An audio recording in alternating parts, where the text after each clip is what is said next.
안녕하세요. 경제말렌 황유상 연구원입니다. 안녕하세요. 경제말렌 황한솔 리서치 연구원입니다. 최근 아파트 가격이 좀 많이 떨어졌죠? 내가 가지고 있는 아파트라든지 아니면 내가 눈여겨보고 있던 아파트들의 시세를 확인을 많이 할 텐데요. 오늘은 그런 시세 확인하는 법과 유용한 꿀팁들을 좀 전수를 드리고자 합니다.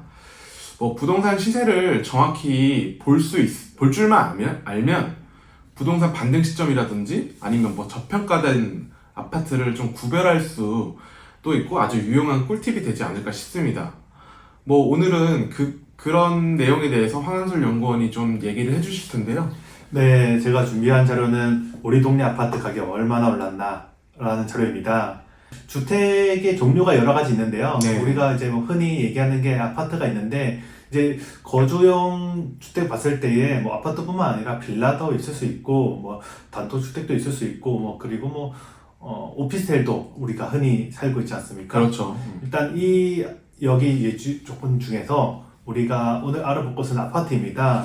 일단 아파트 이제 시세를 알기 위해서는 일단 흔히 직방이나 다방이나 네이버 부동산 그리고 다음이나 이렇게 좀 찾아보지 않습니까? 네네, 맞습니다. 이게 좀 약간 젊은 사람들은 이렇게 인터넷으로 쉽게 찾아보면서 시세를 좀 파악하고 있는데 원래 이것도 젊은 사람이나 속하지 좀 나이가 있으신 분들은 대부분 부동산 중개업소를 좀 찾아갑니다. 맞아요. 그 앞에 있는 몇 억에 올라왔고 그런 용지도 많이 보시고 안에 들어가서 물어보시기도 하시죠. 네, 아무리 인터넷이 좋다고 하지만은 부동산 가서 물어봐야지 좀 제일 최신 뉴스인 것 같고 그렇죠. 또 막상 거래된 것 중에 좀 잘못된 거 있을 수 있으니까 직접 사람을 만나서 가격을 본다.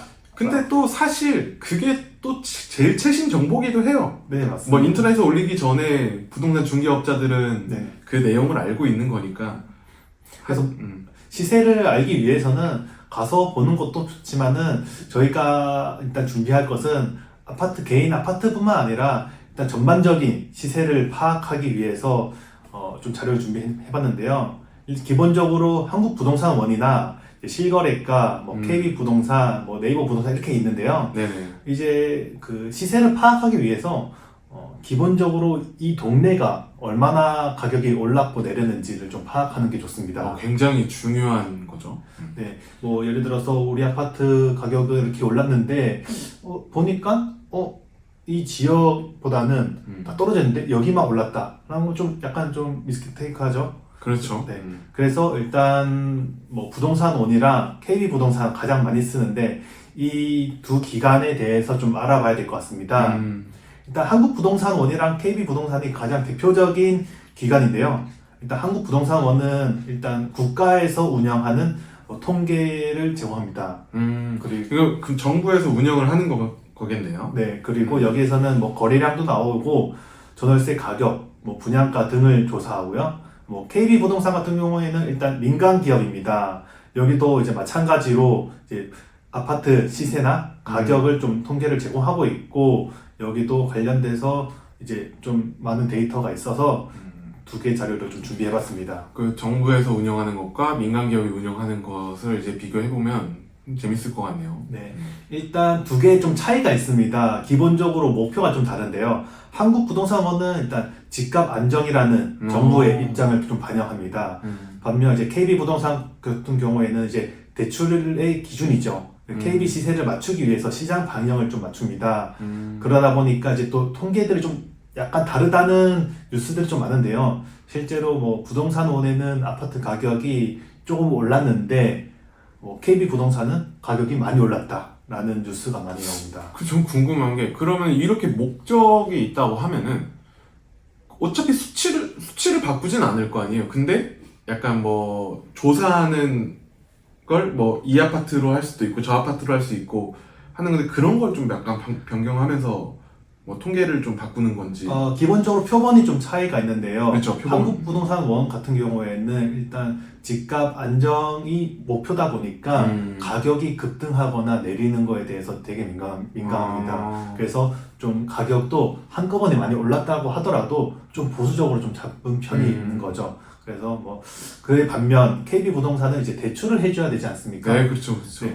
그렇기 때문에 즉각적으로 이제 반영을 해서 두 개의 통계가 좀 차이가 있다라는 것을 좀 알아두면 좋을 것 같습니다. 되게 재밌는 얘기예요. 이게 표본이 다른 거죠, 서로. 그래가지고 이제 통계치가 조금 다를 수 있다라는 점 알아두시면 될 것 같고요. 네, 그래서 근데 기본적으로 둘 다 알아두면은 좋기 때문에 이제 한국부동산원부터 이제 살펴보도록 네. 하겠습니다. 일단 홈페이지 들어가면은 이제 뭐 여러 가지 카테고리 있는데 여기서 전국 주택 가격 동향이 있습니다. 여기를 이제 클릭하시게 되면은 이렇게 이제 다시 나오게 되는데 여기서 가격 매매 지수를 딱 눌러보면은 이제 그래프도 나오고 이렇게 밑에 통계도 나오는데요. 그렇네요. 일단 딱 그래프만 봐도 지금 가격이 좀 떨어지고 있는 것처럼 보이죠? 그냥 아예 하락세네요. 네. 그리고 좀 기간을 좀 길게 해서 물론 전국적으로 봤을 땐 좀 떨어지고 있는데 또 지역 단위로 또 나누면 좀 다르지 않습니까? 네, 이제 그렇죠. 위에 것 같은 경우에는 이제 서울 가격이고 아래에는 이제 대구입니다. 차이가 좀 있죠. 네. 대구 같은 경우에는 급격하게 떨어지고 있는 반면에 이제 서울 같은 경우에는 뭐 떨어지더라도 대구만큼보다는 좀 덜 떨어지고 하락폭도 그래프만 봤을 때도 이게 좀 최근에 떨어졌네. 근데 대구에는 좀 떨어진 지가 좀 됐네. 이걸 좀 볼 수 있는 거죠. 그리고 서울이랑 대구랑 비교를 하면은 뭐 서울은 진짜 뭐 그렇게 큰 변동폭이 없는 것 같아요. 네, 이거 뭐 일단 길게 봤을 때서 그런 거고, 그리고 그 다음으로 저희가 저번 주에 그 작성한 컨텐츠 있죠. 네. 이제 용인시 이제 처인구 한수시티 관련돼서 네네. 이제 아파트 가격이 좀 많이 올랐잖아요. 맞습니다. 여기도 이제 좀 뽑아봤는데 일단 아래 거는 이제 경기도나 용인시인데 처인구 같은 경우에는 최근에 좀 이렇게 상승세를 보고 있습니다. 그러네요. 네, 뭐 이렇게 이제 자료를 좀 보다 볼 수 있고, 그리고 부동산원의 이제 가격뿐만 아니라 이제 거래량도 좀 볼 수 있는데요. 여기에 최근에 이제 거래량이 좀 많이 없었는데 이때 이제 정부가 이제 규제도 완화하고 대출도 좀 어느 정도 안정되니까 이렇게 거래량이 늘어난 것을 볼 수 있습니다. 이게 전국 거래량 보는 거죠? 네, 전국 거래량도 있고 뭐 시별로, 구별로까지 나오는데 동별로까지는 나오지 않습니다. 네. 그래서 이렇게 뭐 지역, 뭐 내가 원하는 지역에 뭐 서울 같으면 서울에 아파트 거래량이 이렇게 되구나라는 것을 알 수 있습니다. 저도 이 업계에 종사하면서 진짜 깨닫게 된 게 부동산 거래량이 진짜 중요한 것 같아요. 맞습니다. 뭐 주식도 그렇고 거래가 많이 된다는 것은 그만큼 뭐 시장이 좀 활발해졌다라고 맞습니다. 보고 네. 그리고 뭐 일반적으로 뭐 가격이 오를 수 있는 지표가 아닌가라고 판단합니다. 실제로 뭐 주식도 마찬가지로 거래량이 뭐 튀었다 했을 때 뭐 가격 변동이 좀 있지 않습니까? 그리고 대체적으로 뭐 가격이 올라간다는 좋은 신호라고 볼 수 있습니다. 네, 그래서 이런 그 자료들을 통해서 이제 저희가 이제 보도 자료를 작성하고 인터넷 뉴스도 보면은 네네. 이제 뭐 거래량 관련돼서 기본적인 베이스가 한국부동산원의 통계를 통해서 이제 기사가 나오기 시작합니다. 정말 많은 것을 볼 수 있는 곳이 한국부동산원인 것 같습니다. 네, 그 다음으로는 이제 KB부동산입니다. 이제 여기는 마찬가지로 이제 통계를 하고 있지만 이제 민간 기업이죠. 이제 딱 홈페이지 들어가게 되면 이렇게 자료 화면이 뜨는데 여기에서 이제 이렇게 클릭할 수 있습니다. 클릭하게 되면은 이 아파트의 뭐 시세나 그리고 뭐 그 대출의 기준이 되는 거죠. 이게 되게 큰 다른 점인 것 같아요. 한국부동산원은 그냥 전체적인 통계를 본다면 KB국민은행은 이게 아파트 하나하나를 볼 수 있다는 점이 있죠. 네, 맞습니다. 그리고 여기서 이제 뭐 대출을 얼만큼 빌릴 수 있는지 볼 수도 있고 여기도 뭐 마찬가지로 관련 통계가 있지만은 좀 한국부동산원이랑 좀 다른 것을 알 수 있습니다. 그리고 KB부동산에는 가격도 볼 수 있는데 한국부동산원과 마찬가지로 이제 통계표가 있습니다. 네네. 일단 홈페이지에서 이렇게 뭐 통계로 들어가게 되면은 이렇게 엑셀을 좀 다운받을 수 있는데요. 엑셀을 다운받게 되면은 이렇게 엑셀 화면이 뜹니다. 네. 여기 이제 굉장히 많이 자료가 있는데 와. 여기도 이제 부동산원이랑 마찬가지로 통계량이 엄청 많습니다. 그러네요. 여기에 뭐 밑에 셀을 보면은 하나씩 보시면은 아파트뿐만 아니라 뭐 빌라도 있고 단독주택도 있고 뭐 전세 매매가 모든 것이 이제 포함되어 있어서 하나씩 차근차근 찾아보는 것도 좀 재미가 있을 것 같습니다. 한국부동산원에 있는 통계만큼 여기 K부동산에도 엄청 많은 것 같습니다. 통계치가. 네, 뭐 가장 많이 이제 보는 게 이제 아파트 평균 매가인데요. 일단 뭐 서울 아파트 평균 매가가 뭐 이 정도 되고 뭐 평균 전세 가격이 이 정도 되구나라는 것을 알 수 있습니다. 앞서서 홈페이지에서는 이제 개별 단 아파트에 대한 이제 뭐 대출 기준 요건을 볼 수 있었다면은 여기는 이제 서울시나 뭐 많게는 이제 동은 안 나오지만 구까지 이렇게 네네네. 확인할 수 있습니다. 그리고 이제 저도 좀 자료를 찾아봤는데 경기도의 아파트 중에 최근에 광명시가 좀 많이 떨어졌더라고요. 그러네요. 네, 그래서 이런 것들 이제 볼 수 있는 거죠. 다른 지역보다는 뭐 다른 지역 한 8%, 뭐 9% 이렇게 빠졌는데 광명시 같은 경우에는 15%나 빠졌구나. 제가 가고 싶은 동네가 광명시거든요. 아, 네. 왜 저렇게 빠졌을까요? 그렇죠. 이제 일단은 이거를 이제 평균적으로 이렇게 됐구나라는 정도만 인식하고 이제 그 다음으로 넘어가는 곳이 이제 실거래가입니다. 이제 가격이 광명의 아파트 가격이 전반적으로 떨어졌구나라고 인식을 하고 그리고 이제 실거래가로 이제 개별 단지를 좀 찾아보는 거죠. 네. 여기 홈페이지 들어가게 되면은 이제 여러 가지 있는데 여기서 아파트 클릭해서 이제 광명시로 찾아왔습니다. 이제 광명시 네, 이제 맞습니다. 사거리가 되는 거죠. 네네네. 가장 뭐 여기 뭐 아파트가 많지만은 가장 바로 앞에 있는 그냥 저도 그냥 뭐 여러 가지 있는데 그냥 가장 가까운 역세권 단지인 한진타운. 네, 한진타운을 이제 찾아가봤습니다. 여기를 클릭하게 되면은 이렇게 통계가 좀 나오는데요. 여기서 이제 저희가 봤을 때에 11월 네. 데이터랑 올해 3월 데이터를 좀 가져와 봤는데요. 11월 달에 이제 34평이 거래된 게 있습니다.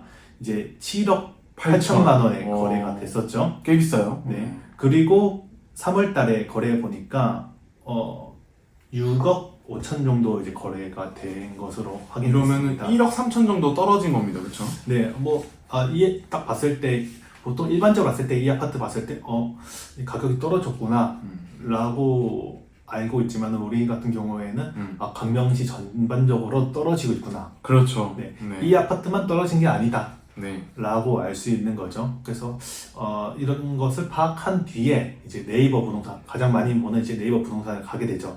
이제 얼마의 가격이 올라와 호가에 올라와 있냐. 네. 네. 아까 봤을 때에 작년 11월에는 뭐 한 7억 8천원이 거래됐더라면 네. 지금 호가는 보니까 한 6억 9천 정도도 나와 있구나 라는 것을 이제 알 수 있습니다.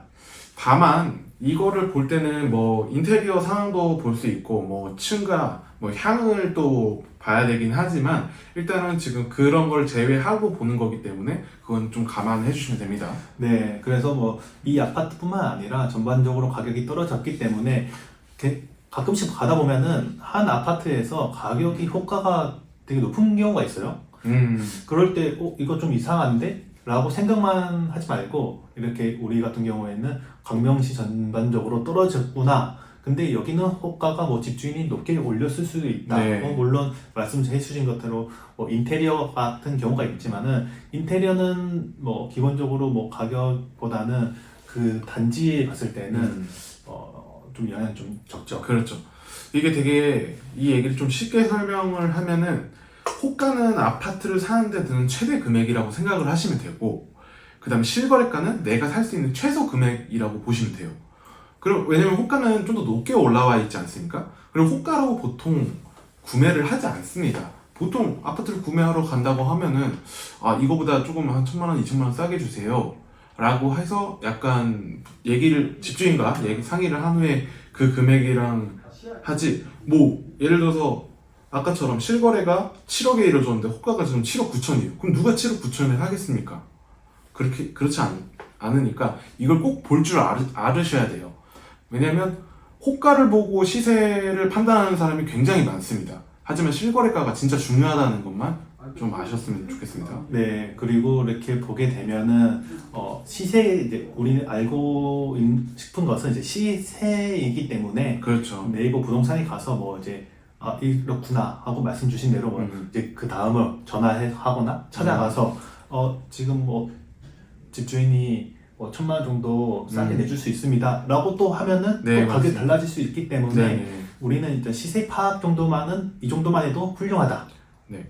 라고 할 수 있습니다. 저는 여기서 조금 궁금한 게, 뭐, 보통 이렇게 한진타운처럼 세대수가 조금 많으면 실거래가 좀 자주 일어나잖아요. 근데 좀 뭐 세대수가 좀 적거나 아니면 실거래가 잘 안 이루어지는 아파트가 있단 말이에요. 그거는 조금 시세 파악하는데 조금 어려움이 있을 것 같아요. 네, 뭐 말씀 주신 대로 음. 여기 같은 경우는 단지가 크기 때문에 뭐 매물도 많고 이 정도로 보일 수 있지만은 네네. 단지가 좀 작거나 그러면은 음. 호가도 좀 시세랑 좀 뒤죽박죽인 경우도 있고 음. 그럴 때에는 주변의 아파트들을 좀 그렇죠. 비교하는 게 좋습니다. 뭐 예를 들어서 옆에 아파트가 있는데 여기는 뭐 7억인데 한진타운은 뭐 6억이다. 이러면은 좀 안 맞죠? 그렇죠. 그래서 뭐 직접 뭐 찾아가서도 뭐 얘기해보면 알겠지만은 거기 뭐 전화해보면 막상 전화해보면 집주인이 뭐 그렇게 고집해서 그렇게 판다더라 라는 경우도 있습니다. 이게 또 허위 매물은 아니지만 내가 가지고 있는 집값을 올리기 위해 일부러 호가를 팔 생각도 없는데 높게 올려놓는 것도 있어요. 부동산에다가 나 이거 7억짜리인데 8억에 올려놓겠다. 그래야 뭔가 우리 단지가 비싸 보이잖아요. 그런 사람도 은근히 있으니까 그것도 좀 주의해야 될 것 같습니다. 네, 일단은 그래서 시세를 알기 위해서는 일단 말씀드린 대로 일단 거래량도 보고 KB 부동산의 전반적인 우리 구의 우리 시의 아파트 평균 매가를 좀 보면 될 것으로 보이고요. 여기까지 이제 시세 파악하는 방법인데 네네. 여기서 이제 궁금증이 남죠. 광명시가 왜 이렇게 아파트 가격이 떨어졌나? 라고 정말 궁금합니다. 네. 그 다음으로는 이제 시세가 아닌 다른 통계가 넘어가게 되는데 여기서 뭐 입주 물량이 있을 수 있고 뭐 미분양도 있고 여기에 뭐 다양한 자료가 있습니다. 네네. 여기 자료는 다음 시간에 알려드리고 오늘은 이제 시세까지 파악하는 걸로 파악하고 맞습니다. 간단하게 뭐 예고편 정도로 이제 드릴 수 있는 자료가 있는데 광명시의 입주 물량이 좀 있습니다. 광명시 이제 여기 또 한국부동산원에서 데이터를 뽑아볼 수 있는데 여기 아파트들이 곧 있으면 입주를 하겠구나. 그러다 보면은 매물이 늘어나니까 전세 가격도 내려가고 매매 가격도 좀 내려가지 않나라는 것을 미리 파악할 수 있습니다. 광명시가 전체적으로 지금 재개발이 많이 이뤄지고 있기 때문에 아마 입주 물량 때문에 조금 내려간 것 같습니다. 근데 이거는 다음 시간에서 좀 더 자세히 알아보도록 하겠습니다. 오늘은 이렇게 시세 보는 법을 알아봤는데요. 이 외에도 여러 가지 방법이 있겠지만 조금 기본적인 방법에 대해서 조금 알아봤습니다. 부동산 시세만 볼 줄 알아도 부동산을 볼 때 좀 시야가 넓어질 거예요. 저희는 오늘은 여기까지 하고 다음에는 이러한 시세로 아까 광명시 얘기했듯이 조금 데이터까지 더해서 좀 더 명확하게 부동산을 보는 법에 대해서 말씀드리는 시간도 가져보도록 하겠습니다. 오늘 황한솔 연구원님 고생 많으셨습니다. 네, 고생하셨습니다. 네, 감사합니다.